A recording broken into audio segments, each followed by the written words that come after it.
બોલો ગણપતિ મહારાજની જય, કૃષ્ણ કનૈયા લાલ કી જય, ભાગવત ભગવાનની જય.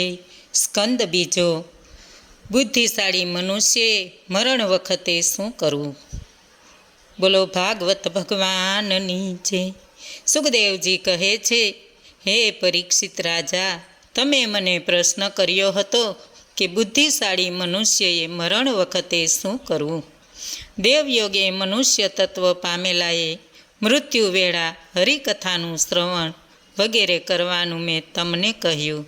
છતાં બ્રહ્મ તેજની ઈચ્છા ધરાવનારે, બ્રહ્મદેવનું, ઇન્દ્રિયોની શક્તિ પ્રાપ્ત કરવા ઈચ્છનારે, ઇન્દ્રનું, સંતાનની ઈચ્છાવાળાએ પ્રજાપતિનું, લક્ષ્મી મેળવવા ઈચ્છનારે દુર્ગા માતાનું, તેજ ઈચ્છનારે અગ્નિનું, ધન ઈચ્છનારે વાસુદેવ ભગવાનનું, વીરતત્વ ઈચ્છનારે રુદ્રદેવનું, અન્નની ઈચ્છા રાખનારે આદિતિનું, સ્વર્ગ મેળવવા ઈચ્છનારે આદિપુત્રોનું, અદિતિ પુત્રો 12 આદિત્યોનું, રાજ્ય ઈચ્છનારે વિશ્વદેવનું, પ્રજાઓને સ્વાધીન કરનારે સાધ્ય દેવોનું, દીર્ઘાયુષ્ય ઈચ્છનારે 2 અશ્વની કુમારોનું, પુષ્ટિ ઈચ્છનારે પૃથ્વી માતાનું પૂજન કરવું, પ્રતિષ્ઠા પ્રાપ્ત કરવા ઈચ્છનારે ધાવાભૂમિ, લોકમાતા પૃથ્વી તથા આકાશનું રૂપ ઈચ્છનારે ગંધર્વોનું, સ્ત્રી ઈચ્છનારે અપસરા ઉર્વશીનું, સોના પર આધિપત્ય મેળવવા ઈચ્છનારે શ્રી બ્રહ્માજીનું પૂજન કરવું, યશ પ્રાપ્ત કરવા ઈચ્છનારે યજ્ઞમૂર્તિ શ્રી વિષ્ણુ ભગવાનનું, ધન સંગ્રહ કરવા ઈચ્છનારે વરુણ દેવતાનું, વિદ્યા મેળવવા ઈચ્છનારે મહાદેવજીનું, અને દંપતીમાં પરસ્પર પ્રેમ ઈચ્છનારે માતા પાર્વતી ઉમાદેવીનું પૂજન કરવું, ધર્મ ઈચ્છનારે શ્રી વિષ્ણુનું, સંતાનોની વૃદ્ધિ ઈચ્છનારે પિતૃઓનું, પીડા દૂર કરવા ઈચ્છનારે યક્ષોનું તથા બળ પ્રાપ્ત કરવા ઈચ્છનારે વાયુ દેવતાઓનું પૂજન કરવું, નૃપતિ રાજા પદ ઈચ્છનારે સ્વયંભૂ મનુદેવાનું, શત્રુઓને મારવા ઈચ્છનારે રાક્ષસોનું, ભોગેચ્છા રાખનારે ચંદ્રદેવનું, વૈરાગ્ય ઈચ્છનારે ઈશ્વરનું પૂજન કરવું, ઉદાર ભોગો ઈચ્છનારે તથા વૈરાગ્ય ઈચ્છનારે ભક્ત મુમુક્ષો હોય તેણે તીવ્ર ભક્તિયોગથી પરમ પુરુષ પૂર્ણ પરમાત્માનું પૂજન કરવું. ભગવાનની કથાઓમાં રાગદેશ આદિ દૂર કરવાનું જ્ઞાન છે. જ્ઞાન કથાઓમાં આત્મા અને મન પ્રસન્ન થાય છે. એ પ્રસન્નતાનું કારણ વિષયો પ્રત્યેનો વૈરાગ્ય છે. અને મોક્ષ રૂપે જ માન્ય થયેલો ભક્તિયોગ પણ હરિકથાઓમાં રહેલો છે. સોનક પૂછે છે, સુખદેવજીના વચન શ્રવણ કરીને પરીક્ષિત રાજાએ પરમ બ્રહ્મ દ્રષ્ટાને, શબ્દ બ્રહ્મના પારગામી વ્યાસના પુત્ર સુખદેવજીને બીજું શું પૂછ્યું તે કહો. સત્પુરુષોની સભામાં હરિકથા એ જ તેનું ઉત્તમ ફળ હોય છે. પાંડવ વંશમાં જન્મેલો એ રાજા મહારથી ભગવાનનો ભક્ત જ હતો. તો સુખદેવજી પણ પ્રભુ ભક્ત હતા. સત્પુરુષોના સમાગમનમાં ભગવાનના ગુણગાનવાળી ઉદાર કથાઓ જ કહેવામાં આવે છે. વળી મનુષ્યોની જે ક્ષણો હરિકથામાં જાય છે તે વિના શેષ આયુષ્યની સર્વથા ઉદય અસ્ત પામતો સૂર્ય વૃથા હરે છે. વ્યર્થ જીવવું એ કંઈ આયુષ્યનું ફળ નથી. વૃક્ષો શું જીવતા નથી? પશુ પંખી ખાતા પીતા કે મૈથુન કરતા નથી? કરે જ છે, પણ તેનો શું અર્થ? જે મનુષ્ય ભગવાન શ્રી કૃષ્ણના નામ કાનથી શ્રવણ કર્યું નથી તે કૂતરા, ગધેડા, ઊંટ, ભૂંડ જેવા જ ગણાય છે. એવો મનુષ્ય ભગવાનના સત્કર્મો સાંભળતો નથી, પ્રભુની ગુણગાથાઓ ગાતો નથી, જેના હાથ હરિની પૂજા કરતા નથી, જેના નયનો શ્રી વિષ્ણુ ભગવાનની મૂર્તિનું દર્શન કરતા નથી, જે ભગવદ ભક્તની ચરણરજ મેળવતો નથી, તે મૂળદૂ જેવો જ છે. તે શ્વાસ લેતો હોવા છતાં મૂળદૂ જ છે. જે વિષ્ણુના ચરણમાં ચડેલી તુલસીની ગંધ જાણતો નથી, જેનું હૃદય બીજાઓથી લેવાતા શ્રીહરિના નામોથી રોમાંચ પામતું નથી, તેનું હૃદય એ હૃદય નથી પણ પથ્થર છે. હે સૂતજી, અભક્ત હોય તેને માટે તો બધું જ વૃથા છે, પણ ભગવાનના ભક્તોમાં મુખ્યને આત્મવિદ્યામાં કુશળ સુખદેવજીએ પરીક્ષિત રાજાના પૂછવાથી પ્રત્યુત્તર રૂપે તેમને જે કંઈ કહ્યું હોય તે અમને સવિસ્તારથી કહો. હવે પરીક્ષિતને સૃષ્ટિ આદિ શ્રી હરિ વિશે પૂછ્યું. તે પરથી સુખદેવજીએ બ્રહ્માજી અને તેમના પુત્રોના સંવાદથી જે વર્ણવ્યું છે તે કહેવાશે. સુખદેવજીએ પ્રભુ પ્રાર્થના કરી. સૂતજી બોલ્યા.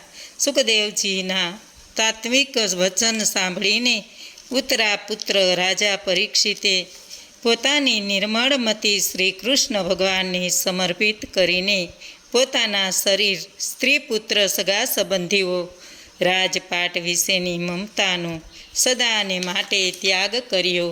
હે વિપ્રશ્રેષ્ઠ, ભગવાન શ્રી કૃષ્ણના ચરિત્રોનું શ્રવણ કરવામાં શ્રદ્ધાવાન ઉદાર રચિત પરીક્ષિતે, તમે મને આ વખતે હરિકથારૂપી જે પ્રશ્ન કર્યો છે તે જ પૂછ્યો હતો, કારણ કે તે વેળા તે રાજાએ પોતાના મૃત્યુ સમીપ આવતું જાણીને ધર્મ, અર્થ અને કામને લાગતા કર્મનો ત્યાગ કર્યો હતો. તે ભગવાન વાસુદેવ વિશે દ્રઢ આત્મભાવ પામ્યો હતો. પરીક્ષિત રાજાએ પૂછ્યું, હે બ્રહ્મણ, તમે સર્વજ્ઞનું વચન યોગ્ય જ છે. તમે કથા કહો છો તેથી મારા અજ્ઞાનના અંધકારનો નાશ થાય છે. પ્રભુ પોતાની માયા વડે મોટા દેવતાઓથી પણ જાણવાનું અશક્ય આ જગત જે રીતે સર્જે છે, જે શક્તિથી વિશ્વનું રક્ષણ તથા સંહાર કરે છે, તે બ્રહ્માદિ રૂપે આત્માને ક્રીડા કરવામાં સ્વયં ક્રીડા કરે છે, વિવિધ જગતોની રચના કરે છે, તે બધું જાણવાની મને જિજ્ઞાસા થાય છે. અદ્ભુત કર્મ કરતા શ્રીહરિનું કર્મ કરવાનું વિદ્વાનો પણ ઘણી મુશ્કેલીથી જાણી શકે છે. ભગવાન તો એક જ છે, તેમ છતાં બ્રહ્માદિ અવતારો ધારણ કરીને અનેક પ્રકારના કર્મો કરે છે, એ બધું મને વિગતવાર કહો. સૂતજી કહે છે, પરીક્ષિત રાજાએ શ્રીહરિના ગુણગાનવાદ કહેવાને આ પ્રમાણે પ્રાર્થના કરી. એટલે સુખદેવજી કહે છે, પ્રભુનો મહિમા અપરંપાર છે. વિશ્વની ઉત્પત્તિ સ્થિતિને લય કરવાને બ્રહ્માદિ રૂપે જે સત્વ, રજ ને તમની શક્તિ ગ્રહણ કરે છે અને સર્વ જીવાત માત્રમાં અંતર્યામી છે, તે ભગવાન સર્વના પાપોનો નાશ કરે છે, અધર્મીઓનો વિનાશ કરે છે, યોગીઓને જે આત્મ સાક્ષાત્કાર કરાવે છે, તે ભગવાન ભક્તોનું પાલન કરે છે. તે પરમેશ્વરને હું નમસ્કાર કરું છું, વારંવાર નમસ્કાર કરું છું. એ મહાસમર્થ પ્રભુને મારા નમસ્કાર હો. સૌના ઈશ્વર વેદમય, તપોમય, ધર્મમય છે. નિષ્કપટ ભક્તો બ્રહ્મા તથા શંકરાદિને પણ જે દર્શન કરવા યોગ્ય છે, તે ભગવાન મારા પર પ્રસન્ન થાવો. જે વ્યાપક પંચભૂતો થકી આ સર્વ શરીરોનું સર્જન કરીને તે શરીરોમાં સ્વયં અંતર્યામી રૂપે વસે છે, 11 ઇન્દ્રિયો તથા પંચમહાભૂતો રૂપી 16 કળાએ પ્રકાશે છે. ભક્તજનો જેમના મુખકમળનો જ્ઞાનમય રસ પીવે છે, તે અમાપ તેજસ્વી વ્યાસ ભગવાનને હું નમસ્કાર કરું છું. શ્રી હરિની સૃષ્ટિ આદિ વિશે બ્રહ્માજી તથા નારદજી વચ્ચે સંવાદ થયો હતો. નારદજીએ પૂછ્યું, હે દેવાધિદેવ, આપને નમસ્કાર હો. હે આદ્ય પૂર્વજ આત્મ તત્વનો સાક્ષાત્કાર કરાવનાર જે જ્ઞાન છે તે વિશે મને કહો. હે પ્રભુ, આ વિશ્વ જેનાથી પ્રકાશે છે, જેના આશ્રયે છે, જેનાથી સર્જાયું છે અને જેમાં લય પામે છે, જેને આધીન છે, તેનું યથાર્થ સ્વરૂપે મને વિસ્તારથી કહો. આપ તો ભૂત ભવિષ્ય ને વર્તમાનના ઈશ્વર છો, તેથી એ બધું જાણો છો. ભગવાન, આપ માત્ર સંકલ્પ કાળ બળથી પૃથ્વી આદિ પંચ મહાભૂતો દ્વારા સર્વ જીવોને સર્જો છો. કરોડિયો જે પ્રમાણે પોતાના લાડથી જાડું બાંધે છે, પણ તે પોતે તેમાં બંધાતો નથી, તેમજ આપ પોતે પરાભવ પામ્યા વિના તે પરમ પરિશ્રમ રહિત થઈને પોતા વિશે રહેલા પ્રાણી માત્રનું રક્ષણ કરો છો. આ વિશ્વમાં નામ રૂપ અને ગુણોથી યુક્ત જે કંઈ પ્રતીત થાય છે, તે સર્વમાં હું આપના સિવાય કોઈ અન્યથી ઉત્પન્ન થઈ હોય એવી સત ઉત્પન્ન મધ્યમ આ અધમ કોઈ વસ્તુ જોતો નથી. હે પ્રભુ, આપ સ્વયં પરમાત્મા હોવા છતાં આપે સમાધિનિષ્ઠ રહીને અત્યંત ઘોર તપ કર્યું, તેથી અમને મોહ ઉપજવો છે અને આપનાથી બીજા કોઈ પરમાત્મા છે એવી શંકા પેદા કરો છો. હે સર્વજ્ઞ સર્વેશ્વર, આ બધું હું પૂછું છું, માટે આપના ઉપદેશથી જે રીતે હું જાણું તે રીતે આપ મને કહો. બ્રહ્માજી કહે છે, હે વત્સ, તારો આ શંકાવાળો સવાલ યોગ્ય છે, કેમ કે તું જીવ માત્ર પ્રત્યે દયાવાન છો. હે સૌમ્ય, ભગવાનના પરાક્રમો પ્રગટ કરવાને માટેની પ્રેરણા તે મને આપી છે, પણ તું જે મને ઈશ્વર તરીકે સંબોધે છે તે અયોગ્ય કે અસત્ય નથી, કારણ કે મારો એવો પ્રભાવ જે પરમેશ્વરોથી છે તે મારાથી બીજા પરમેશ્વરને જાણીને જ તું આમ કહે છે. વળી બ્રહ્માજી બોલ્યા, હે વત્સ, જેમ સૂર્ય, ચંદ્ર, અગ્નિ, ગ્રહ, નક્ષત્રો અને તારાઓ ચૈતન્યરૂપ પરમેશ્વર પ્રકાશિત કરેલી વસ્તુઓનું પ્રકાશન કરે છે, તેમજ હું પણ પરમાત્માએ પ્રકાશિત કરેલ વિશ્વનું જ પ્રકાશન કરું છું. એ ભગવાન વાસુદેવને નમસ્કાર કરીએ છીએ. પરમાત્મા વિના સૂર્ય, ચંદ્ર, તારાઓ, ગ્રહો, નક્ષત્રો, વીજળી કે અગ્નિ પ્રકાશિત થતા નથી. પ્રકાશિત પ્રભુની પાછળ જ એ બધા પ્રકાશે છે. સમગ્ર વિશ્વ તેમના પ્રકાશથી જ પ્રકાશે છે. માયાથી મોહિત થયેલા મને જગતનો ઈશ્વર કહે છે. માયાથી મોહ પામેલા આપણા જેવા દેહાભિમાની થઈ મારું હું એવી બડાઈ મારે છે. જગતનું ઉદાહરણ કારણ પંચભૂતો રૂપી દ્રવ્ય, જન્મનું કારણ કર્મ, કર્મોને શોભ પમાડનાર કાળ, તેના પરિણામનું કારણ સ્વભાવ તથા ભોગતા જીવ, એ બધું વાસુદેવ ભગવાનથી ભિન્ન નથી. વેદો નારાયણથી ઉત્પન્ન થાય છે. નારાયણના અંગથી દેવો ઉત્પન્ન થાય છે.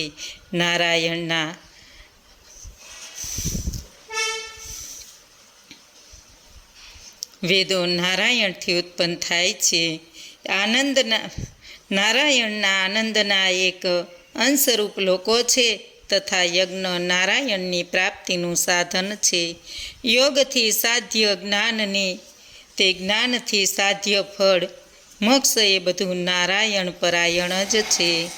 ભગવાન સર્વના અંતર્યામી, સર્વવ્યાપી અને સર્વના આત્મા રૂપ છે. તેમણે મને પણ સર્જેલો છે. તેમની કૃપા વડે મેં ધારેલું બધું જ હું સર્જું છું. ભગવાન નિર્ગુણ છે. ઇન્દ્રિય જ્ઞાનથી પર ભગવાન સત્વ, રજસ, તમસ ગુણોથી અતિ અક્ષલિત ગતિવાળા છે. જીવોના અષ્ટ પુણ્ય પાપરૂપ કર્મથી મહતત્વનો જન્મ થયો. પછી રજો તમો ગુણથી વૃદ્ધિ પામેલું એ મહતત્વ રૂપાંતર પામ્યું, એટલે તેનાથી દ્રવ્ય, જ્ઞાન તથા ક્રિયારૂપ તમઃ પ્રધાન તત્વ ઉત્પન્ન થયું. એ જ અહંકાર કહેવાય છે. આ અહંકાર વિકાર પામીને સાત્વિક, રાજસી તથા તામસ ત્રણેય પ્રકારોનો થયો. દ્રવ્ય સ્વરૂપ એટલે પંચ મહાભૂતોને ઉત્પન્ન કરનાર જ્ઞાન સ્વરૂપ એટલે મન તથા ઇન્દ્રિયોના દેવોને ઉત્પન્ન કરનાર, અને ક્રિયા સ્વરૂપ એટલે બધી ઇન્દ્રિયોને ઉત્પન્ન કરનાર. ઇન્દ્રિયોનો રાજસ અહંકારથી ઉત્પન્ન થાય છે. શ્રોત, ત્વચા, ધારણ, ચક્ષુ ને જીભ એ 5 જ્ઞાનેન્દ્રિય છે. વાણી, હાથ, પગ, ગુદા, લિંગ એ 5 કર્મેન્દ્રિયો છે. હે નારદ, આ 5 ભૂતો, 10 ઇન્દ્રિયો, મન ઇન્દ્રિયોના વિષયો, બુદ્ધિ તથા પ્રાણ બધા પદાર્થો જુદા જુદા હતા, ત્યારે બ્રહ્માંડ રૂપી શરીરને ઉત્પન્ન કરવા સમર્થ નહીં થયા.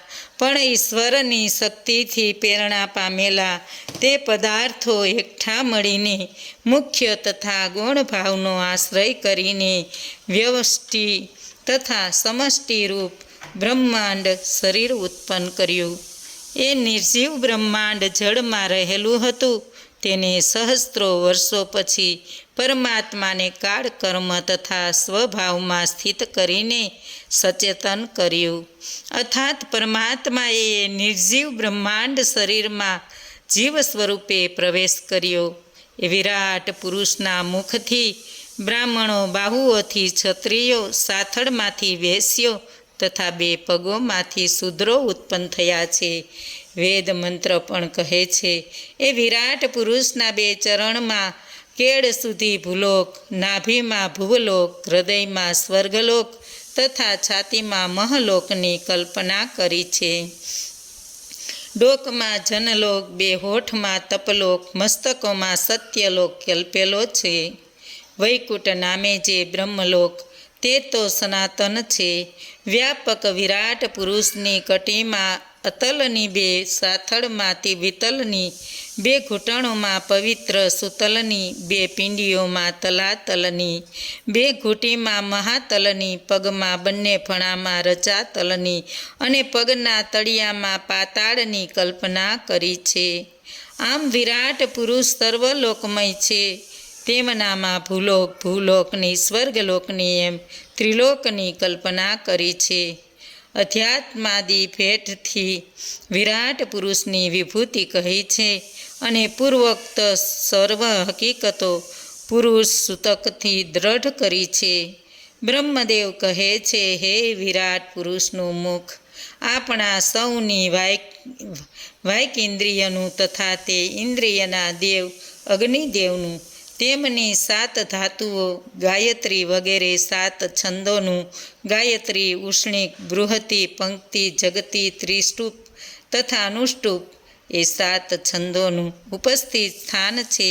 તથા તેમની જીહવા દેવોના અન્ન, હવ્ય, પિતૃઓના અન્ન, કવ્ય તથા મનુષ્યોના અન્નનું લોકો તેના સર્વ રસોનું ઉપસ્થિત સ્થાન છે.